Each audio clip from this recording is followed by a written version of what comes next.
ശ്രീമാത്രേ നമഃ. ശ്രീ ഗുരുഭ്യോ നമഃ. നാളത്തെ പ്രാധാന്യം ഏതൊരു മലയാളികളെ സംബന്ധിച്ചും നാളെ വളരെ ഒരു പ്രധാനപ്പെട്ട ദിവസമാണ്. മലയാള മാസം ആചരിക്കുന്നവർക്ക് പ്രത്യേകിച്ച് കർക്കടകം അല്ലെ, കർക്കടകം 1. അതിന്റെ കൂടെ നമ്മൾ എപ്പോഴും ചേർത്ത് വായിക്കാറുള്ള ഒരു പേരാണ് രാമായണം. അപ്പൊ കർക്കടവും രാമായണവും എന്നാണ് ഇപ്പൊ മലയാളികളുടെ മനസ്സിൽ സാധാരണ വരാറുള്ളത്. പക്ഷെ കർക്കടക മാസം എന്ന് പറയുന്നത് ഇത് വളരെ മുമ്പ് കാലം മുതൽ തന്നെ നമ്മൾ ഇതിന് പ്രാധാന്യം കൊടുത്തിരുന്നു. എന്താണ് അതിന്റെ പ്രാധാന്യം എന്ന് നമുക്ക് നോക്കാം. ഇപ്പൊ കാലത്തെ രണ്ടായിട്ട് വിഭജിക്കാൻ പറ്റും നമുക്ക് അല്ലെ. ഇതുവരെ സാധാരണ ഒരു ഉപാസകനെ സംബന്ധിച്ച് അത് വളരെ ഇമ്പോർട്ടന്റ് ആണ്. കാരണം ഉത്തരായന കാലം, ദക്ഷിണായന കാലം. കാരണം നമ്മൾ ചാന്ദ്രമാസ കലണ്ടർ അനുസരിച്ചാണ് നമ്മൾ തിഥി നിത്യ ദേവതകളിലേക്ക് ആചരിക്കപ്പെടുന്നത്. അമാവാസി പൗർണമിയൊക്കെ വളരെ സാധന, പ്രത്യേകിച്ച് ശ്രീവിദ്യ ഉപാസന ബേസ് ചെയ്തിരിക്കുന്നത് തന്നെ ചന്ദ്രന്റെ വൃത്തിക്ഷയങ്ങളെ ബേസ് ചെയ്തിട്ടാണ്. അപ്പൊ നമുക്ക് കാലത്തെ എങ്ങനെയാണ് രണ്ടായിട്ട് വിഭജിക്കുന്നതെന്ന് ചോദിച്ചാൽ ഉത്തരായന കാലമെന്നും ദക്ഷിണായന കാലമെന്നും. അതായത് ഉത്തരായന കാലം എന്ന് പറയുന്നത് ധനുമാസം 7-ാം തീയതി മുതൽ മിഥുന മാസം 8-ാം തീയതി വരെ, അഥവാ ഡിസംബർ 22 മുതൽ ജൂൺ 22 വരെ 6 മാസക്കാലം നമ്മൾ ദക്ഷിണായന കാലം എന്ന് പറയാറുണ്ട്. പിന്നെ മിഥുനം 8 മുതൽ ധനു 7, മലയാള കലണ്ടർ പറയുന്നത് മലയാള മാസത്തിലാണ് ഇത് ആചരിക്കപ്പെടുന്നത്, ജൂൺ 22 മുതൽ ഡിസംബർ 22 വരെ. അപ്പോ മനുഷ്യരുടെ 12 മാസങ്ങൾ അടങ്ങുന്ന ഒരു വർഷം ദേവന്മാർക്ക് ഒരു ദിവസമാണ്, അതായത് 24 മണിക്കൂർ. അപ്പൊ നമ്മുടെ ഒരു മാസം ദേവന്മാരുടെ 2 മണിക്കൂറാണ്. ഉത്തരായന കാലം ദേവന്മാർക്ക് പകലാണ്. നമ്മുടെ കർക്കിടക മാസം എന്ന് പറയുന്നത് ദേവന്മാരുടെ ത്രിസന്ധ്യയായിട്ടിരിക്കുന്ന 2 മണിക്കൂറാണ്. അപ്പോ മനുഷ്യര് നല്ല കാര്യങ്ങളൊക്കെ, അതായത് ദേവന്മാരുടെ പകലായിരിക്കുന്ന ഉത്തരായന കാലത്തിലാണ് സാധാരണ ചെയ്യുക. ക്ഷേത്ര പ്രതിഷ്ഠകള്, കലശങ്ങള്, ഉത്സവങ്ങള്, യാഗങ്ങള്, ഹോമങ്ങള് എല്ലാം തന്നെ ഉത്തരായന കാലത്ത് നടത്തുന്നു. അപ്പൊ സന്ധ്യാസമയം മനുഷ്യരെ പോലെ തന്നെ ദേവകൾക്കും വളരെ പ്രാധാന്യമുള്ളതാണ്. അപ്പൊ അങ്ങനെ പകൽ സമയം സൂര്യൻ പ്രകാശിക്കുന്നതും ചരാചരങ്ങൾക്കെല്ലാം ഊർജം ലഭിക്കുന്നതും സമയമാണ്. പല രോഗാണുക്കളുടെ ആക്രമണത്തിൽ നിന്ന് സൂര്യപ്രകാശമാണ് നമ്മളെ രക്ഷിക്കുന്നത്. നമുക്കറിയാം സൂര്യനാണ് നമ്മുടെ എല്ലാ സോഴ്സ് ഓഫ് എനർജി എന്ന് പറയുന്നത്. അപ്പൊ ഇരുള് വ്യാപിക്കുന്നതിന് മുമ്പായിട്ട് നമ്മൾ ഭവനങ്ങളിൽ നിലവിളക്ക് കത്തിക്കുന്നു, അതിനെയാണ് സന്ധ്യ എന്ന് പറയുന്നത്. അപ്പൊ എണ്ണവിളക്ക് തെളിയുന്നതോടുകൂടി സൂര്യന്റെ അസ്തമന പ്രകാശം അല്ലെ, ആ സൂര്യൻ അസ്തമിച്ചു, നമുക്ക് പ്രകാശം കഴിഞ്ഞ് ഇനി നമ്മൾ ഇരുട്ടിലോട്ട് കയറുന്നതിന് മുമ്പേ തന്നെ നമ്മുടെ വീടുകളിൽ വിളക്ക് തെളിയിക്കാറുണ്ട്. അപ്പൊ അഗ്നി പല വിധത്തിലുള്ള പ്രതിപ്രവർത്തനങ്ങൾ നടത്തുമെന്ന് നമുക്കറിയാം. അപ്പൊ അതിൽ നിന്ന് അനുകൂലമായിട്ടുള്ള പല തരംഗങ്ങളും അനുകൂല ഊർജവും ഒക്കെ സൃഷ്ടിക്കപ്പെടുമെന്ന് ശാസ്ത്രജ്ഞന്മാർ അഭിപ്രായപ്പെട്ടിട്ടുണ്ട്. ഇപ്പൊ സൂര്യപ്രകാശം ഇല്ലാത്ത രാത്രിയിൽ ഈ അനുകൂല ഊർജങ്ങൾ നമുക്ക് സഹായകമാകും. അതുകൊണ്ടാണല്ലോ നമ്മള് വിളക്ക് കത്തിക്കുന്നത് സന്ധ്യക്ക്, നമുക്ക് പ്രകാശം എന്ന് മാത്രമല്ല. അപ്പൊ ഇതിന്റെ കൂടെ നമ്മളിപ്പോ ഈ രാമ എന്നുള്ള നാമ ഉച്ചാരണം അല്ലെങ്കിൽ മന്ത്രോച്ചാരണം, അതിന്റെ വൈഖരി, പ്രത്യേകിച്ച് കർക്കിടക മാസത്തിലെ രാമായണം എന്ന് നമ്മൾ പറയാറുണ്ട് അല്ലെ. കർക്കിടക മാസവും രാമായണവുമായിട്ട് ഇപ്പൊ മലയാളിയെ സംബന്ധിച്ച് എവിടെയും ഒരു എന്താ പറയാ വളരെ ഒരു ബന്ധമാണുള്ളത്. വളരെ ഒരു എന്താ പറയാ, നമുക്കിപ്പം രാമായണ മാസം എന്നാണ് കർക്കിടക മാസത്തിനെ പറയുന്നത് പോലും. പണ്ടങ്ങനെ അല്ലായിരുന്നു. ഇത് കുറച്ച് വർഷങ്ങളായിട്ടാണ് ഇത് വന്നത്. അപ്പൊ ഈ രാമ എന്ന് പറയുന്ന ഒരു മന്ത്രോച്ചാരണം അല്ലെ, അതിന്റെ വൈഖരി അന്തരീക്ഷത്തിന് ആ ഒരു ശുദ്ധീകരണത്തിനും നമ്മുടെ സൂക്ഷ്മ ശരീര അല്ലെങ്കിൽ പ്രപഞ്ച ശരീരങ്ങളില് ഗുണകരമായിട്ടുള്ള ഒരു സ്പന്ദന തരംഗം സൃഷ്ടിക്കാൻ ഇടയാക്കുമെന്നും തെളിയിക്കപ്പെട്ടിട്ടുണ്ട്. അപ്പൊ അങ്ങനെ ഈ നമ്മുടെ ആധുനിക ശാസ്ത്രം സൂക്ഷ്മ പ്രപഞ്ച ശരീരങ്ങളെ പറ്റി വളരെ വിശദമായിട്ട് പഠനങ്ങൾ നടത്തിയിട്ടുണ്ട്. രാമ അപ്പൊ ഇങ്ങനെ നമുക്കറിയാം എങ്ങനെയാണ് വാൽമീകി ആയത്. രത്നാകരൻ എന്ന് പറയുന്ന ഒരാൾക്ക് ഒരു ട്രാൻസ്ഫോർമേഷൻ വരാനുള്ള ഒറ്റ നാമം, 2 വാക്കുകളാണ്, 2 ബീജങ്ങളാണ് നമ്മൾ രായും മായും അല്ലെ. ഇപ്പൊ എന്നുള്ള അക്ഷരം എന്താണ്? ഒരു ബ്രഹ്മ പ്രതീകമായിരിക്കുന്ന പരമേശ്വരനിലെ അഗ്നിയുടെ ബീജാക്ഷരമായിരിക്കുന്ന രം. അപ്പൊ അതിനെയാണ് പ്രതിനിധാനം ചെയ്യുന്നത്. മകാരം എന്ന് പറയുന്ന അക്ഷരം മാതാവ് അല്ലെങ്കിൽ പരാശക്തി, അതിനെയാണ് പ്രതിനിധാനം ചെയ്യുന്നത്. അർദ്ധനാരീശ്വരനായിരിക്കുന്ന ശിവൻ. ബ്രഹ്മത്തിന്റെ ആദ്യ ഭാവങ്ങളായിരിക്കുന്ന പരമേശ്വര പരാശക്തിയെ മുഴുവനായിട്ട് ഉൾക്കൊള്ളുന്നു എന്ന് പറയാം. അതുകൊണ്ടാണ് രാമമന്ത്രത്തിന് ഇത്രയും പ്രാധാന്യം. ഈവൻ ശ്രീവിദ്യ ഉപാസനയിൽ പോലും ഉണ്ട്. രാമഗീത എന്ന് പറഞ്ഞൊരു ഗീതയുണ്ട്. ഇപ്പൊ ശ്രീവിദ്യാ ഗീതയുണ്ട്. അപ്പൊ അങ്ങനെ ബ്രഹ്മപ്രതീകങ്ങളായിരിക്കുന്ന അഗ്നിയെ ബ്രഹ്മവും അഗ്നിയും എല്ലാത്തിനും അവസാനം തന്നിലേക്ക് സ്വാംശീകരിക്കുന്നു എന്നർത്ഥം. അപ്പൊ ശരീരാംഗമായിട്ട് മൂന്നാം തൃക്കണ്ണ് സ്വീകരിച്ചിരിക്കുന്നത് പരമേശ്വരൻ മാത്രമാണ് അല്ലെ. പരമേശ്വര ശരീരത്തിലാണ് നമ്മൾ അഗ്നി കാണുന്നത്. ഇതിൽ നിന്നും സത്താമാത്രമായിരിക്കുന്ന ആ ഒരു നിഷ്പന്ദ നിരാകാര നിർഗുണ അവസ്ഥയിൽ നിന്ന് ആദ്യത്തെ പ്രകടിത ദ്വന്ദ്വമായിരിക്കുന്ന ശിവശക്തി, അതിനെ തന്നെയാണ് നമ്മൾ രാമമന്ത്രത്തിലൂടെ സ്വാംശീകരിക്കുന്നതെന്ന് നമുക്ക് മനസ്സിലാക്കാം. അപ്പോ രാമമന്ത്രം എന്ന് പറയുന്നത് നാരായണനിലെ രായും മഹാദേവനിലെ മായും ചേർന്നിട്ടുണ്ട് ഉള്ളത് എന്ന് വ്യാഖ്യാനിക്കപ്പെടുന്നുണ്ട്. രണ്ടായാലും രാമമന്ത്രം എന്ന് പറയുന്നത് മഹാശക്തി ദ്യോതകമാണ്, അതിനൊരു സംശയമില്ല. ഇപ്പൊ സീതാദേവിയുടെ മക്കളായ ലവകുശരന്മാരെ കൊണ്ട് വാൽമീകി മഹർഷി രാമായണം ആദ്യമായിട്ട് പാടിച്ചത് ഒരു കർക്കടക മാസത്തിലായിരുന്നു എന്ന് പറയുന്നുണ്ട്. അപ്പൊ കർക്കിടകത്തെ രാമായണ മാസമായിട്ട് ആചരിക്കുന്നതിന്റെ പിന്നിൽ കുറെ ശാസ്ത്രീയമായിട്ടുള്ള സത്യങ്ങളുണ്ടെന്ന് നമുക്ക് പറയാം. കാരണം സൂര്യൻ ദക്ഷിണായന രാശിയിൽ സഞ്ചരിക്കുന്നത് കൊണ്ട് ദോഷങ്ങൾ ഇല്ലാതിരിക്കുക എന്നതാണ് ഒരു കാര്യം. രാമമന്ത്രം എന്ന് പറയുന്നത് നമ്മുടെ സൂര്യന്റെ പ്രഭാവത്തെ കാണിക്കുന്നു അല്ലെ. അപ്പോൾ ആ ഒരു സൂര്യ തേജസ്. ഇപ്പൊ ദക്ഷിണായനം എന്ന് പറഞ്ഞ ദേവന്മാരുടെ രാശിയാണ്. ആധ്യാത്മികമായിട്ടുള്ള അർത്ഥത്തില് ദേവൻ എന്നുള്ളതിന് ജീവജാലങ്ങളിൽ ഇരിക്കുന്ന ചൈതന്യം എന്നാണ് അർത്ഥം. അപ്പൊ ദേവന്മാര് ദക്ഷിണായനത്തിൽ നിദ്ര കൊള്ളുന്നു എന്നതുകൊണ്ട് ജീവജാലങ്ങളിലെ ചൈതന്യത്തിന് ലോപം സംഭവിക്കുന്നു എന്നർത്ഥം. അതായത് നമ്മുടെ ഉള്ളിലിരിക്കുന്ന ജീവശക്തിക്ക് കുറച്ച് മന്ദത ഉണ്ടാകുന്നു. അപ്പൊ കർക്കിടകം ഈ ദക്ഷിണായനത്തിൽ ഉൾപ്പെട്ട ഒരു മാസമാണ്. നമ്മള് കേരളീയരാണ് കർക്കിടക മാസത്തെ വളരെ ശ്രദ്ധയോടുകൂടി ആചരിക്കുന്നത്. കാരണം ഈ മാസത്തെ നമ്മൾ രാമായണ മാസമായിട്ടാണ് ആചരിക്കുന്നത്. കാരണം നമുക്കിപ്പോ കൊല്ലവർഷത്തെ 12ാമത്തെ മാസമാണ് കർക്കിടകം എന്ന് പറയുന്നത്. കാരണം സൂര്യൻ കർക്കിടകം രാശിയിലൂടെ സഞ്ചരിക്കുന്ന സമയമാണിത്. അതുകൊണ്ടാണ് ഇതിനെ കർക്കിടക മാസം എന്ന് പറയുന്നത്. ഈ ജൂലൈ ഓഗസ്റ്റ് മാസങ്ങളുടെ ഇടയ്ക്കാണ് ഈ കർക്കിടക മാസം വരുന്നത്. കേരളത്തിനെ സംബന്ധിച്ച് വളരെ കനത്ത മഴ നമുക്കറിയാം അല്ലെ. ഇപ്പൊ എങ്ങനെയാണ് പ്രപഞ്ചം ഇരിക്കുന്നതെന്ന്. വളരെ കനത്ത മഴ ലഭിക്കുന്ന മാസമാണ് കർക്കിടക മാസം. ഈ അപ്രതീക്ഷിതമായിട്ട് മഴ പെയ്യുന്നു എന്ന് ഉള്ളത് കൊണ്ട് തന്നെ ഒരു ചൊല്ലുണ്ട് അല്ലെ. കാർഷിക മേഖലയെ സംബന്ധിച്ച് വരുമാനം ഒന്നും ഇല്ലാത്ത മാസമായതുകൊണ്ട് നമ്മൾ പഞ്ഞമാസം എന്നൊക്കെ പറയാറുണ്ട്. ഇപ്പൊ കുടുംബങ്ങളിൽ നടത്തിവരുന്ന ഒരു മാസം നീണ്ടു നിൽക്കുന്ന രാമായണം വായന ഈ മാസത്തിലാണ് നടക്കാറുള്ളത്. ഇതിനെ നമ്മൾ അതുകൊണ്ടൊക്കെ തന്നെയാണ് ഇതിനെ ഒരു രാമായണ മാസം എന്നൊക്കെ പറയാറുള്ളത്. ഇപ്പൊ നമുക്ക് ഒരുപാട് രോഗങ്ങള്, വാദം, ആസ്മ, പനി, വയറിളക്കം മുതലായിട്ടുള്ള രോഗങ്ങൾ ഒരുപാട് വരുന്ന മാസമാണിത്. അപ്പൊ നമ്മള് ആ ഒരു മാനസികമായിട്ടുള്ള സ്വാസ്ഥ്യത്തിനും ഈശ്വരാരാധനയിലൂടെ ഒരു ശുഭാപ്തി വിശ്വാസം സൃഷ്ടിക്കാനാണ് നമ്മൾ ഈ രാമായണ പാരായണം. രാമായണം മാത്രമല്ല, ദേവി മഹാത്മ്യത്തിന് വളരെ വളരെ പ്രാധാന്യമുണ്ട് രാമായണ മാസത്തില്. ഇപ്പൊ മിഥുന മാസത്തിന്റെ അവസാനത്തിലാണ് കർക്കിടക സംക്രാന്തി. ഇപ്പൊ ഇന്നലെ ഇന്നും അങ്ങനെ വേണമെങ്കിൽ നമുക്ക് പറയാം. മിഥുന മാസത്തിന്റെ അവസാനത്തെ ദിവസങ്ങൾ ഇന്നലെ ഇന്നും ഒക്കെയാണ് അല്ലെ.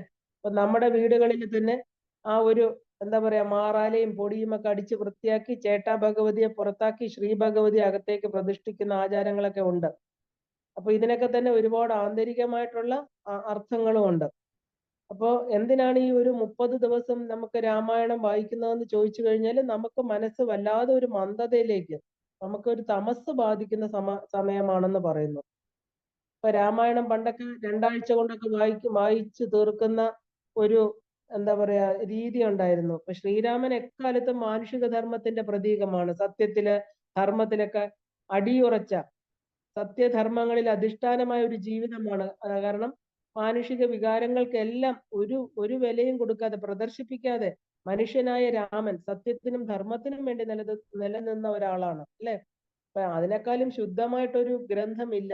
സദാചാര നിഷ്ഠയും വളരെ ലളിതമായിട്ടുള്ള ഒരു മഹാകാവ്യമാണെന്ന് നമുക്ക് പറയാം. അപ്പോ എന്താണ് നമുക്ക് ഇതിന് ഈ പറഞ്ഞ മാസത്തിന് ഇത്രയും പ്രാധാന്യം വരാൻ കാരണമെന്ന് ചോദിച്ചു കഴിഞ്ഞാല് കർക്കിടക മാസം ഒരു സന്ധി സമയമാണെന്ന് നമുക്ക് പറയാം. എന്താണ്? ഒരു അയനത്തിൽ നിന്ന് വേറൊരു അയനത്തിലേക്ക് പ്രവേശിക്കുന്ന മലയാള മാസങ്ങളിൽ ഏറ്റവും അവസാനത്തെ മാസമാണ് കർക്കിടക മാസം. അപ്പൊ കർക്കിടകത്തിന് ഒരു എന്താ പറയാ കർക്കിടകി എന്ന് പറയുന്ന ഒരു രാക്ഷസിയുടെ നാമധേയം ഉണ്ട് എന്നറിയപ്പെടുന്ന മാസമാണിത്. അപ്പൊ ഈ കാർഷിക മേഖലയിലെ ഒരു സ്തംഭനാവസ്ഥയാണ് അല്ലെ. എല്ലാം എല്ലാം വിളയൊക്കെ ഇറക്കി കഴിഞ്ഞു, കൊയ്തിട്ടില്ല. പക്ഷെ ആ ഒരു എന്താ പറയാ, ആർക്കും ജോലിയൊന്നും ഇല്ലാതിരിക്കുന്ന ഒരു സമയം. അതുകൊണ്ട് ഇതിനെ പഞ്ഞക്കർക്കടകം എന്നൊക്കെ പറയാറുണ്ട്. മലയാളികൾക്ക് ഈ പറഞ്ഞ ഒരു മാസം ഒരു ഗ്യാപ്പാണ്. ജോലി ചെയ്യുന്നവർക്ക്, ജോലിക്ക് പോകുന്നവർക്കെല്ലാം. പണ്ട് കാർഷികമായിട്ടുള്ള കാര്യങ്ങളായിരുന്നു കേരളത്തിൽ ഏറ്റവും കൂടുതൽ. അപ്പൊ മലയാളികൾക്ക് ഈ ആരോഗ്യ രക്ഷ ചെയ്യുന്ന ഒരു മാസം കൂടിയാണ് ഇത്, കർക്കടക മാസം എന്ന് പറയുന്നത്. പണ്ട് സ്ത്രീകള് എന്താ ദശപുഷ്പം ചൂടിയിരുന്നതൊക്കെ ഈ മാസത്തിലാണെന്ന് പറയാറുണ്ട്. ആയുർവേദ ചികിത്സ അത് ഫലപ്രദമാകുന്ന ഒരു മാസം കൂടിയാണ് ആണ് ഈ കർക്കിടക മാസം. കാരണം എന്തെന്ന് വെച്ചാൽ ബാഹ്യപ്രകൃതിയിൽ വരുന്ന മാറ്റങ്ങൾ, ആ മാറ്റം കൊണ്ട് പ്രതിരോധ ശക്തി വർദ്ധിപ്പിക്കാനായിട്ടുണ്ട്. നമുക്ക് പെട്ടെന്ന് രോഗങ്ങൾ വരാനുള്ള ഒരു ചാൻസ് ഉണ്ട് ഈ കർക്കിടക മാസത്തിൽ. കാരണം ശരീരബലം കുറയും. കുറയുന്ന ഒരു മാസമാണ്. മഴക്കാല രോഗങ്ങൾ അല്ലെ, അത് പെട്ടെന്ന് ശരീരത്തെ ആക്രമിക്കാനുള്ള സാഹചര്യം കൂടുതലാണ്. ഈ കാലത്തെ തരണം ചെയ്യണമെങ്കിൽ എന്ത് വേണം? നമുക്ക് മനോബലം വർദ്ധിപ്പിക്കേണ്ടതായിട്ടുണ്ട്. എല്ലാം ശരീരം ആശ്രയിച്ച് നിൽക്കുന്ന എന്തിനെയാണ്? മനസ്സിനെയാണ്. അപ്പൊ ആ മനസ്സെന്ന് പറയുന്ന അദൃശ്യ ശക്തി വിശേഷത്തെ ശക്തിപ്പെടുത്താൻ നമ്മളിൽ അദൃശ്യമായിട്ട് വാസം ചെയ്യുന്ന ഈശ്വരനെ മാത്രമേ നമുക്ക് ശരണാഗതി ചെയ്യാൻ പറ്റുള്ളൂ. ഈശ്വരന്റെ അനുഗ്രഹം പൂർണ്ണമായിട്ടുണ്ടെങ്കിൽ മാത്രമേ നമുക്ക് ഈ ഒരു മാസം ഈശ്വരാനുഗ്രഹത്തോടു കൂടി നമ്മുടെ മനസ്സാണ് ശരീരത്തെ താങ്ങി നിൽക്കുന്നത്. അപ്പൊ പഞ്ചഭൂതങ്ങൾ കൊണ്ട് നിർമ്മിക്കപ്പെട്ട ഒരു പ്രപഞ്ചമാണ് അല്ലെ ബാഹ്യപ്രപഞ്ചം എന്ന് പറയുന്നത്. അപ്പൊ മനുഷ്യ ശരീരം ബാഹ്യപ്രപഞ്ചവും തമ്മിൽ വളരെ വളരെ രണ്ടും ഒന്നാണ്. ബ്രഹ്മാണ്ടവും പിണ്ടാണ്ടവും ഒന്നാണ്. തന്ത്രശാസ്ത്രം പറയുന്ന ആദ്യത്തെ കാര്യമാണത്. കാരണം ഏതിന്റെ അടിസ്ഥാനത്തിലാണ് പ്രപഞ്ചവും മനുഷ്യ ശരീരം? ഏറ്റവും പ്രധാനം എന്ന് പറയുന്ന പഞ്ചീകൃതമായിരിക്കുന്ന പഞ്ചഭൂതങ്ങള്, ഭൂമി, ജലം, അഗ്നി, ആകാശം, വായു. രണ്ടാമതോ മനുഷ്യ ശരീരവും പ്രപഞ്ചവും ബന്ധപ്പെട്ടിരിക്കുന്ന പ്രാണന്റെ അടിസ്ഥാനത്തിലാണ്. നമ്മൾ വിശ്വപ്രാണൻ എന്ന് പറയുന്നു. ഒരാൾ ശ്വസിക്കുന്നത് എന്താ? വിശ്വപ്രാണൻ, വായുമണ്ഡലം. വായുവാണ് നമ്മളെ എല്ലാത്തിനും, ചെടികൾ എടുക്കുന്നത്, മൃഗങ്ങൾ എടുക്കുന്നത്, മനുഷ്യർ ഉപയോഗിക്കുന്ന എല്ലാം തന്നെ. അപ്പൊ നമ്മൾ പ്രപഞ്ചവുമായിട്ട് അഖണ്ഡമായിരിക്കുന്ന 24 മണിക്കൂറും ബന്ധപ്പെട്ടിരിക്കുന്നത് എന്തിലൂടെയാണെന്ന് ചോദിച്ചാൽ പ്രാണനിലൂടെയാണ്. അപ്പൊ ഈ ഉത്തരായന ദക്ഷിണായനങ്ങള് എന്ന് പറയുന്നത് ഈ ശരിക്കും പറഞ്ഞ ഒരു ഇക്വേറ്റർ പാത്ത് ഉണ്ട്. നമുക്കറിയാം ഭൂമി അതിന്റെ അച്ചുതണ്ടിലാണ് ഇരിക്കുന്നത്, അത് കറങ്ങുകയാണ് എപ്പോഴും അല്ലെ. അപ്പൊ ദേവയാനം എന്ന് പറയുന്നത് നമ്മുടെ ശരീരത്തിൽ പറയുന്നുണ്ട്. ഈ ദക്ഷിണായനം, ദേവയാനം എന്നൊക്കെ പറയുന്നത് നമ്മുടെ ശരീരത്തിലും ഉണ്ട്. കാരണം എന്താണ്? കാരണം ഇത് നമ്മുടെ ആ ഒരു പിംഗള നാഡി, ഈ രണ്ട് നാഡികൾ നമ്മുടെ ശരീരത്തിലുണ്ട്. സുഷുമ്ന നാഡിയും ഉണ്ട്. പ്രധാനപ്പെട്ട 14 നാഡികളിൽ 3 നാഡിയാണ് ഏറ്റവും പ്രധാനപ്പെട്ടത്. അപ്പൊ ഈ പിംഗള നാഡിയെ നമ്മൾ ഉത്തരായന നാഡി എന്നും നാഡിയെ നമ്മൾ ദക്ഷിണായന നാഡി എന്നാ പറയുന്നത്. അപ്പൊ സൂര്യന്റെ ഒരു ഇക്വേറ്ററിലുള്ള ആ ഒരു സ്ഥാനം, അതാണ് സൂര്യനാഡിയും ചന്ദ്രനാഡിയും പ്രവർത്തിപ്പിക്കുന്നത്. അപ്പോ ആ ഒരു മനുഷ്യ ശരീരവും പ്രപഞ്ച ശരീരവുമായിട്ടുള്ള ബന്ധം എന്താണെന്ന് ചോദിച്ചാൽ പ്രാണശക്തി തന്നെയാണ്. പ്രാണശക്തി പിങ്കളയിൽ നിന്ന് ഇടയിലേക്ക് മാറുന്നതിനെയാണ് നമ്മൾ ഉത്തരായനം എന്നും, ഇടയിൽ നിന്ന് പിങ്കളയിലേക്ക് മാറുന്നതിനെ ദക്ഷിണായനം എന്ന് പറയുന്നു. നമുക്കറിയാം 2 മണിക്കൂർ കൂടുമ്പോഴാണ് നമ്മുടെ വലത് മൂക്കിലും ഇടത് മൂക്കിലും ശ്വാസോച്ഛ്വാസങ്ങൾ മാറി മാറി വരുന്നത്. ശ്രദ്ധിച്ചാൽ നമുക്ക് മനസ്സിലാവും. അപ്പൊ പ്രാണൻ, അപാനൻ എന്ന് പറയുന്നത് ശരീരത്തിൽ ഊർധ്വവും അധോമുഖവുമായിട്ട് സഞ്ചരിക്കുന്ന 2 പ്രാണന്മാരാണ്. പ്രാണൻ ഊർധ്വമായിട്ടും അപാനൻ താഴോട്ടുള്ള സഞ്ചാരവും. അപ്പൊ അപാനൻ എന്ന് പറയുന്നത് മെറ്റീരിയൽ, അതായത് ഭൗതിക ചിന്തകളെയും, പ്രാണൻ എന്ന് പറയുന്നത് ഈശ്വര ചിന്തകളെയും ഉണ്ടാക്കുന്നു എന്ന് പറയുന്നു. അപ്പോ കർക്കിടക മാസം എന്ന് പറയുമ്പോൾ നമുക്ക് ഒരുപാട് നെഗറ്റീവ് തോട്ട് വേവ്സ്, അതായത് ബാഹ്യമായിരിക്കുന്ന പ്രപഞ്ചം, തണുപ്പ്, ഇരുട്ട് അല്ലെ, മനസ്സിലൊരു ഡിപ്രഷൻ, ഇങ്ങനെയൊക്കെ വരാൻ ചാൻസ് ഉണ്ട്. അതായത് നമുക്ക് തമോ ഗുണം വർദ്ധിക്കാനുള്ള ചാൻസ് ഉണ്ടെന്നർത്ഥം. അപ്പോ നമ്മുടെ ഈ നെഗറ്റീവ് തോട്ട് വേവ്സ് എന്ന് പറഞ്ഞാൽ എന്താ? താഴോട്ടുള്ള ചിന്ത. അതുകൊണ്ട് രാമായണ തുല്യമായിട്ടുള്ള ഈശ്വര സങ്കല്പങ്ങള്, അല്ലെങ്കിൽ ദേവി മഹാത്മ്യം, ലളിതാ സഹസ്രനാമം, ഇവയെല്ലാം തന്നെ പാരായണം ചെയ്യുന്ന എന്തിനാ? നമ്മുടെ പ്രാണനെ ഊർധ്വമുഖമാക്കാനാണ്, മുകളിലോട്ട് സഞ്ചരിക്കാൻ വേണ്ടിയിട്ടാണ്. ഇപ്പൊ രോഗം, ദാരിദ്ര്യം തുടങ്ങിയ ആ ഒരു ദുർഘടങ്ങളെ തരണം ചെയ്യേണ്ടതുണ്ട് നമുക്ക് ഈ ഒരു മാസം അല്ലെ. ആധ്യാത്മിക സാധനകള്, അതായത് നമുക്ക് വളരെയധികം ചെയ്യേണ്ടുന്ന മാസമാണ് കർക്കിടക മാസം. മാത്രമല്ല 4 അമ്പല ദർശനം എന്ന് പറയുന്നുണ്ട്, ചാതുർമാസ്യ വ്രതങ്ങള്. അപ്പൊ ഇതൊക്കെ കൊണ്ട് നമ്മുടെ നമ്മൾ ഇതിനെക്കുറിച്ച് ഓർക്കാറില്ല. കാരണം ഈശ്വരനെ തന്നെ ചിന്തിച്ചുകൊണ്ടിരിക്കുന്നവർക്ക് ഭൗതികമായിട്ടുള്ള ഒരു അതിനോട്ടുള്ള ക്രേവിങ് വളരെ കുറയും. നമ്മുടെ മനസ്സ് എപ്പോഴും ഈശ്വരോന്മുഖമാക്കി വെക്കുക. അപ്പൊ ഈ വിഷമഘട്ടം ഈ ഒരു മാസം നമുക്ക് തരണം ചെയ്താൽ പിന്നെന്താ നമുക്ക് വരുന്നത്? ചിങ്ങപ്പുലരിയാണ് അല്ലെ? ചിങ്ങമാസം 1 ഒരു പുതുയുഗം അല്ലെങ്കിൽ ഒരു പുതുവർഷം നമുക്ക് വന്നു ചേരുകയാണ്. അപ്പൊ കർക്കിടക മാസം എന്ന് പറയുന്ന ആ മാസത്തെ തരണം ചെയ്യാനായിട്ട് നമ്മൾ വളരെയധികം ജാഗ്രതയോടുകൂടി നാളെ മുതൽ നമ്മുടെ ജീവിതത്തിന്റെ ചര്യകളെല്ലാം എല്ലാ അനുഷ്ഠാനങ്ങളും 21 ദിവസം കഴിയുമ്പോൾ നമുക്ക് ചര്യയായിട്ട് മാറും. അതുകൊണ്ട് നമ്മളൊന്ന് ക്രമീകരിക്കണം. കാരണം പഴയ പോലെ പോരാ, കുറച്ചുകൂടെ നമുക്ക് ആ ഒരു ശക്തമായിട്ട് നമ്മുടെ ആധ്യാത്മിക സാധനങ്ങളെ കൊണ്ടുപോകേണ്ടതായിട്ടുണ്ട്. പിന്നെ ഈ കർക്കിടക മാസം എന്ന് പറയുന്നത് പിതൃക്കളുമായിട്ട് വളരെയധികം ബന്ധപ്പെട്ടിരിക്കുന്നു. കർക്കിടകം അമാവാസി അല്ലെ, വളരെ പ്രധാനമാണ്. എല്ലാ വർഷവും കർക്കിടക അമാവാസി പിതൃക്കൾക്ക് തർപ്പണം, ശ്രാദ്ധം, ബലി തുടങ്ങിയവ കൊടുക്കുന്ന ദിവസമാണ്. കാരണം എന്താണ് പുല എന്ന് ചോദിച്ചാൽ പുനർലയിപ്പിക്കുന്നതാണ് പുല. അതായത് മരണസമയത്ത് ശരീരം വിട്ടുപോകുന്ന 9 പ്രാണനുകൾ. നമുക്കറിയാം 5 പ്രാണനുകൾ പ്രധാനപ്പെട്ടതും 5 ഉപപ്രാണന്മാരും. അതില് ധനഞ്ജയൻ എന്ന് പറയുന്ന 10ാമത്തെ പ്രാണൻ സർവവ്യാപിയാണ്. അത് ഗർഭത്തിൽ വെച്ച് തന്നെ അമ്മയിൽ നിന്ന് ശിശുവിൽ പ്രവേശിക്കുന്ന ഒരു പ്രാണനാണ്. അത് മരണസമയത്ത് അത് ശരീരം നശിക്കുമ്പോൾ മാത്രമേ അത് പുറത്തു വരുന്നുള്ളൂ. അങ്ങനെ രക്തബന്ധമുള്ള എല്ലാവരുടെ പ്രാണനുമായിട്ട് ഇതിന് ബന്ധം ഉണ്ടാവും. അപ്പോ കർക്കിടക മാസത്തില് നമ്മൾ ബന്ധുജനങ്ങൾക്ക് മാത്രമല്ല ശരിക്കും പറഞ്ഞ ബലി ഇടേണ്ടത്, എല്ലാ പിതൃക്കളെയും ഓർമ്മിക്കുന്ന ദിവസമാണ്. കാരണം നമുക്ക് ഭൂമി വന്നത് മുതൽ നമ്മളെ സഹായിച്ചവരെല്ലാം തന്നെ ഇന്ന് നമ്മളെ വിട്ടുപോയവര്, അതായത് വളരെ ചെറുപ്പത്തിൽ നമ്മൾ പഠിപ്പിച്ച നമ്മുടെ അധ്യാപകർ മുതൽ അല്ലെ, എല്ലാവരെയും നമ്മുടെ ഓർമ്മയിൽ നിൽക്കുന്ന എല്ലാവർക്കും, നമ്മുടെ ശരീരം വിട്ടുപോയ എല്ലാവരെയും 33 പിതൃക്കൾക്ക് നമ്മൾ ആ ഒരു ബലിതർപ്പണം കൊടുത്ത്, ബലി എന്ന് പറഞ്ഞാൽ പ്രധാനം ജലതർപ്പണം തന്നെയാണ്. ജലവും നമ്മൾ ആ ഒരു അരി, തുളസി, ദർഭ, ഇതൊക്കെയാണ് പ്രധാനമായിട്ട് വേണ്ടത്. ഇതൊന്നുമില്ലെങ്കിൽ തന്നെ നമുക്ക് ജലം കൊടുത്ത് തർപ്പണം ചെയ്യാം. നമ്മുടെ മനസ്സാണ് അവിടെ പ്രധാനം, അവിടെ വസ്തുക്കൾ ഉണ്ടോ എന്നുള്ളതല്ല. അപ്പൊ ജലതർപ്പണം ചെയ്ത് അവരെ നമ്മൾ ഓർമ്മിക്കുക, അവർക്ക് ജലം കൊടുക്കുക. കാരണം അവർ ആ സ്റ്റേറ്റിൽ ഇരിക്കുന്നവർ, ഒരു ജലരൂപികളായിട്ടിരിക്കുന്നവരാണ് അവര്. ആ തർപ്പണം കൊണ്ട് അവർക്ക് മോക്ഷഗതിയെ പ്രാപിക്കാൻ സാധിക്കുന്നു ഗരുഡ പുരാണം പറയുന്നുണ്ട്. അപ്പൊ കർക്കിടക വാവ് ബലിയാണ് ഏറ്റവും കർക്കിടക മാസത്തിലെ പ്രധാനം. ഇതുകൊണ്ട് എന്താ പറയാ, നമ്മളിത് കൊടുക്കുന്നതുകൊണ്ട് എന്താ സംഭവിക്കുന്നത്?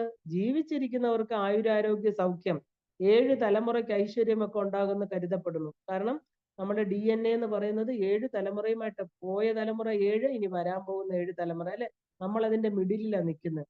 അപ്പൊ നമ്മൾ ചെയ്യുന്ന പുണ്യകർമ്മങ്ങൾ കൊണ്ട് പോയവർക്കും അതെ, ഇനി വരാൻ പോകുന്നവർക്കും നമുക്ക് പുണ്യം കൊടുക്കുക എന്നുള്ളൊരു കടമുണ്ട്. നമുക്ക് 5 കടങ്ങളാണ്. ഗൃഹസ്ഥാശ്രമികൾക്ക് 5 കടങ്ങളുണ്ട്.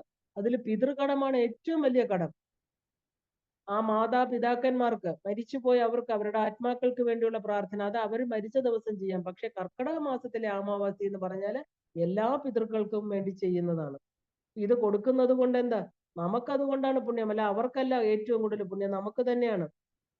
അപ്പൊ പിതൃലോകത്തെ സായം സന്ധ്യ എന്ന് പറയുന്നത് കർക്കിടക മാസത്തിലെ ഈ കറുത്ത വാവാണെന്ന് പറയപ്പെടുന്നു ഗരുഡ പുരാണത്തില്. അപ്പൊ ആ സന്ധ്യ അവരിങ്ങനെ കാത്തിരിക്കും അല്ലെ, നമ്മൾ ഓർമ്മിക്കുന്നുണ്ടോ? നമ്മൾ എന്റെ ആൻസിസ്റ്റേഴ്സ്, അതായത് ഞാനിവിടെ ഭൂമിയിലെല്ലാം സമ്പാദിച്ചു, ജീവിതകാലം മുഴുവൻ വളർത്തി വലുതാക്കിയ മക്കളും കൊച്ചുമക്കളും അവരുടെ തലമുറ ഒരു തുള്ളി ജലം എനിക്ക് വേണ്ടി തരുന്നുണ്ടോ എന്ന് അവർ ശ്രദ്ധിക്കുന്നു പറയപ്പെടുന്നു. ഇതൊന്നും ആർക്കും തെളിവുകളുള്ള കാര്യമല്ല. എങ്കിലും നമ്മൾ അദൃശ്യനായിരിക്കുന്ന ഈശ്വരന് സമർപ്പിക്കുന്നില്ലേ? ആ ഭഗവതിയുടെ മുമ്പിൽ സമർപ്പിക്കുന്ന പോലെ പിതൃക്കളും ഉണ്ട്. അവരിനി ജന്മം കിട്ടിയോ, ജന്മത്തിൽ ശരീരത്തിൽ വന്നോ ഒന്നും നമുക്കറിയില്ല. പക്ഷെ അദൃശ്യമായിരിക്കുന്ന കാര്യങ്ങള് നമുക്ക് ദൃശ്യമാക്കണമെന്ന് പറഞ്ഞാൽ സാധ്യമല്ല. നമുക്കിതെല്ലാം ഒരു ഗരുഡ പുരാണം പോലെയുള്ള ശാസ്ത്രങ്ങളെ ബേസ് ചെയ്ത് മാത്രമേ ചെയ്യാൻ പറ്റുള്ളൂ. അപ്പൊ പറയുന്നു, അവർക്ക് അവിടെ സന്ധ്യാകാലമാണ്, അവർക്ക് ആ ഒരു സമയത്ത് കിട്ടുന്ന ഒരു തർപ്പണം, ഭൂമിയിൽ കൊടുക്കുന്ന തർപ്പണം ചിലപ്പോൾ അവർക്ക് അടുത്ത ജന്മത്തിലേക്ക് അവരെ കയറ്റി വിട്ടേക്കാം, ശരീരം കൊടുത്തേക്കാം എന്നൊക്കെയാണ് പറയുന്നത്. അങ്ങനെ ഈ ഒരു വളരെ വളരെ പ്രധാനപ്പെട്ട കാര്യങ്ങൾ ഒരു സന്ധി സമയത്ത് വരുന്ന പോലെ ഈ കർക്കിടക മാസം ഇൻ ബിറ്റ്വീൻ 6 മാസം ഉത്തരായന ദക്ഷിണായന കാലത്തിനിടയ്ക്ക് വരുന്ന ഒരു മാസമാണ്. പിന്നെ നമുക്ക് എങ്ങനെയാണ് ഈ രാമായണ മാസം എന്ന് പറയുമ്പോൾ നമുക്കറിയാം എങ്ങനെയാണ് നമുക്ക് ഈ രാമായണം എന്ന് പറയുന്ന ഇതിഹാസം വന്നത്. നമ്മളിത് രാമായണം എന്ന് പറയുമ്പോൾ തന്നെ നമുക്ക് ഏറ്റവും ആ ഇതിഹാസത്തിന് കാരണമായ ഒരു വാക്കുണ്ട്. എന്താണത്? മാനിഷാദ അല്ലെ, ആ ഒരു വാക്കാണ്. കാരണം ആ ഒരു ക്രൗഞ്ച പക്ഷിയുടെ മരണം, ഈ പക്ഷിയുടെ മരണം വാൽമീകി എന്ന് പറയുന്ന മഹർഷിയുടെ ഹൃദയത്തിൽ ഉണ്ടാക്കിയ ദുഃഖം അല്ലെ, സഹാനുഭൂതി, ഇതെല്ലാം തന്നെ ഇന്ന് കലിയുഗത്തില് നമ്മള് എന്താ പറയാ, കലഹിക്കുന്ന മനുഷ്യർക്ക് ഒരു മാതൃകയാവുന്നു. ഒരു പക്ഷി പിടഞ്ഞു വീഴുന്നത് കണ്ട് വളരെ സന്തോഷത്തോടു കൂടിയിരിക്കുന്ന മിഥുനങ്ങളായിരിക്കുന്ന പക്ഷിയിലെ ഒന്നിനെ കാട്ടാളൻ അമ്പെയ്ത് വീഴ്ത്തുകയാണ്. അപ്പൊ അത് പെടഞ്ഞു വീഴുമ്പോ ഒരു ഹൃദയത്തിൽ, ഒരു എന്താ പറയുക, താപസിന്റെ ഹൃദയത്തിൽ ഉണ്ടായിരുന്ന ദുഃഖമാണ് രാമായണം എന്ന് പറയുന്ന 24,000 ശ്ലോകങ്ങൾ അടങ്ങിയ ഒരു ആദ്യത്തെ ഇതിഹാസ കാവ്യം ഭൂമിയിൽ ഉണ്ടാവാൻ കാരണം.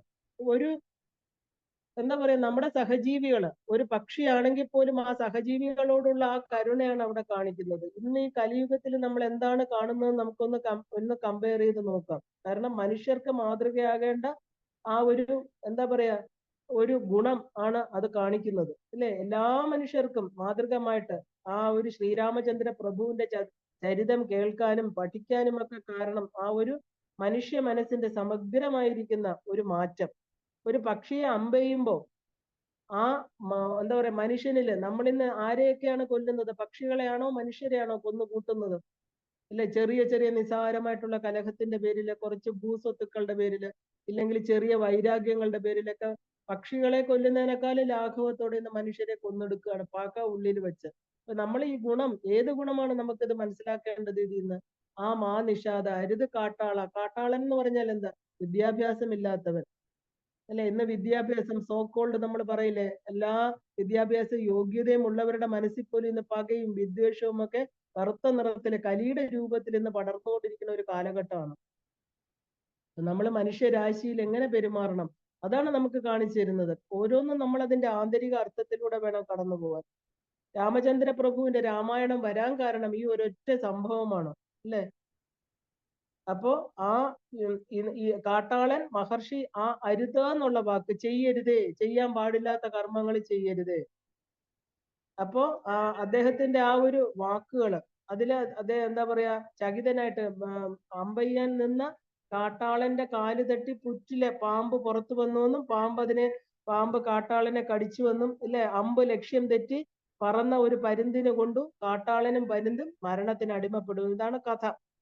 അപ്പൊ ഇന്ന് മനുഷ്യകുലത്തിന് ആ ഒരു ഉത്തമ പുരുഷനായിരിക്കുന്ന, അതായത് ജീവിതത്തിന്റെ കർമ്മധർമ്മങ്ങൾ യഥാർത്ഥം അറിയുന്നതിന് കാരണമായിട്ടുള്ള ഒരു കാവ്യമാണ് നമുക്ക് ഇതിലൂടെ കിട്ടിയത്. കാരണം സത്കർമ്മങ്ങൾ സദ്ഫലങ്ങൾ തരുന്നു, ദുഷ്കർമ്മങ്ങൾ ദുഷ്ഫലം തരുന്നു. ഒരിക്കലും അത് ചെയ്യരുതേ. നമ്മളെ കാട്ടാളരെ പോലെ ആവരുതേ. കാട്ടാളൻ എന്ന് പറഞ്ഞ അഭ്യാസമില്ലാത്ത ആളെന്ന് പറയാം.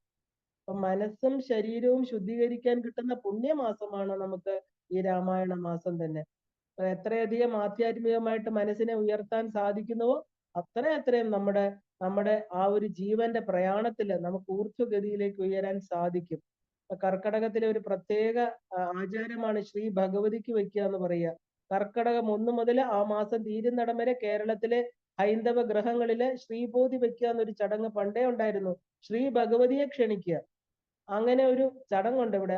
അവരെങ്ങനെ അനുഷ്ഠിക്കുന്നുണ്ട്, ഒരു വ്രതം പോലെ. ചിലര് മച്ചില്, അല്ലെങ്കിൽ ചിലര് പൂജാമുറിയില്, ചിലര് വടക്കോട്ടൊക്കെ പോവാണെങ്കിൽ ഉമ്മറത്ത് വിളക്ക് കത്തിച്ചു വെച്ച് അതിന് പുറകിലായിട്ട് ശ്രീ ഭഗവതിക്ക് വെക്കുക എന്നുള്ളൊരു ചടങ്ങുണ്ട്. ദേവിയെ വാൽക്കണ്ണാടിയിൽ ആവാഹിച്ച് നാക്കിലയില് രാമായണ ഗ്രന്ഥം, ദേവി മഹാത്മ്യം, കൺമഷി, കുങ്കുമം, വസ്ത്രം, നാണയം എല്ലാം വെച്ച്, അഷ്ടമംഗല്യം എല്ലാം, വെറ്റില, അടയ്ക്ക, ദശപുഷ്പം, നിറനാഴി തുടങ്ങിയിട്ടുള്ള മംഗല്യ വസ്തുക്കൾ. അമ്മ എന്ന് പറഞ്ഞാൽ എന്താ? മംഗളമാണ്, ഇല്ലേ? ദേവിക്ക് വേണ്ടി ഇതെല്ലാം വെക്കുകയാണ്. വിളക്ക് രാവിലെ മുതൽ വൈകിട്ട് വരെ കത്തിച്ചു വെക്കും. സന്ധ്യയ്ക്ക് ആധ്യാത്മിക ഗ്രന്ഥങ്ങൾ പാരായണം ചെയ്യും. അങ്ങനെ കർക്കിടക മാസം എന്ന് പറയുന്നത് എന്താ? ഒരു ശുചീകരണ പ്രക്രിയ. നമ്മുടെ ഗൃഹങ്ങൾ മാത്രമല്ല, നമ്മുടെ മനസ്സിൽ അടിഞ്ഞു കിടക്കുന്ന നമ്മുടെ എന്താ പറയാ, ഈ അഷ്ടവൈരികളെ നമ്മൾ പുറത്താക്കിക്കൊണ്ട് ശ്രീ ഭഗവതിയെ എങ്ങനെയാണോ വീടും പരിസരവും വൃത്തിയാക്കുന്നതിനേക്കാളും ഇമ്പോർട്ടന്റ് ആണ് നമ്മുടെ മനസ്സെന്ന് പറയുന്നത്. അതിന്റെ ഉള്ളറയില് അമ്മയെ കുടിയിരുത്തുക എന്ന് പറയുക. എപ്പോഴും അമ്മയുണ്ട്, എങ്കിലും നമുക്ക് ഇടയ്ക്കിടയ്ക്ക് ഒന്ന് ശുചീകരണം ചെയ്യേണ്ടിയിരിക്കണം. കാരണം തമസ് എന്ന് പറയുന്നത് നമ്മളെ ഇടയ്ക്കിടയ്ക്ക് തമോ ഗുണം ബാധിക്കാറുണ്ട്. ചേട്ടാ ഭഗവതി പുറത്ത്, ശ്രീ ഭഗവതി അകത്തെന്നൊക്കെ ഇങ്ങനെ വിളിച്ചുകൊണ്ടാണ് ഈ പറയുന്ന ഈ മാസങ്ങളില് അഴുക്കുകളൊക്കെ മാറ്റിക്കൊണ്ട് ജ്യേഷ്ഠ ഭഗവതി മഹാലക്ഷ്മിയുടെ കൂടെ വന്ന ആളാണ്. മഹാലക്ഷ്മിക്ക് തൊട്ടു മുമ്പേ പാൽക്കടലിൽ നിന്ന് ഉയർന്നു വന്നാണ് ഈ ജ്യേഷ്ഠ ഭഗവതി. അപ്പൊ അതിനെ പുറത്താക്കിക്കൊണ്ട്, കാരണം ഏത് നാണയത്തിനും 2 വശമുണ്ടെന്ന് നമ്മളെ കാണിക്കുകയാണ്. ഒരു നാണയം എന്ന് പറഞ്ഞാൽ നെഗറ്റീവ് ആൻഡ് പോസിറ്റീവ് ഉണ്ട്, അല്ലെ? അപ്പൊ അതുപോലെ എപ്പോ പോസിറ്റിവിറ്റി ഉണ്ടോ അവിടെ നെഗറ്റിവിറ്റി ഉണ്ട്. അപ്പൊ അതിനെ നമ്മൾ ഇല്ലാതാക്കണമെങ്കിൽ എന്ത് വേണം? കൂടുതൽ പോസിറ്റീവ് ആവുക, സത്കർമ്മങ്ങൾ ചെയ്യുക, ഈശ്വര വിശ്വാസം നമ്മൾ കൂട്ടുക, ഈശ്വരനിലോട്ട് അടുക്കുക. പ്രത്യേകിച്ച് ഉപാസകരെ സംബന്ധിച്ച് പ്രത്യേകിച്ച് ചെയ്യേണ്ട എല്ലാം എന്താ പറയാ ആ ഒരു ചര്യയിലൂടെ കൊണ്ടുപോവുക. കാരണം ഓൾറെഡി അവർ ചോസൺ ബൈ ദേവി അല്ലെ, ദേവി കണ്ടെടുത്തവരാണ് നമ്മൾ എല്ലാവരും. അപ്പൊ കൂടുതൽ കൂടി ദേവിയിലേക്ക് അടുക്കുക. നമുക്ക് രാമായണ ഗ്രന്ഥം പോലെ തന്നെ ഏറ്റവും പ്രധാനപ്പെട്ട ഒന്നാണ് ദേവി മഹാത്മ്യം. അവിടെ അത് വായിക്കാം നമുക്ക്. രാമമന്ത്രം എന്ന് പറയുന്നത് ശിവനും പാർവതിയും തന്നെയാണ്. രാമമന്ത്രം ഒരു ഒട്ടും മോശമായിട്ടുള്ള മന്ത്രമല്ല, താരക മന്ത്രമാണ്.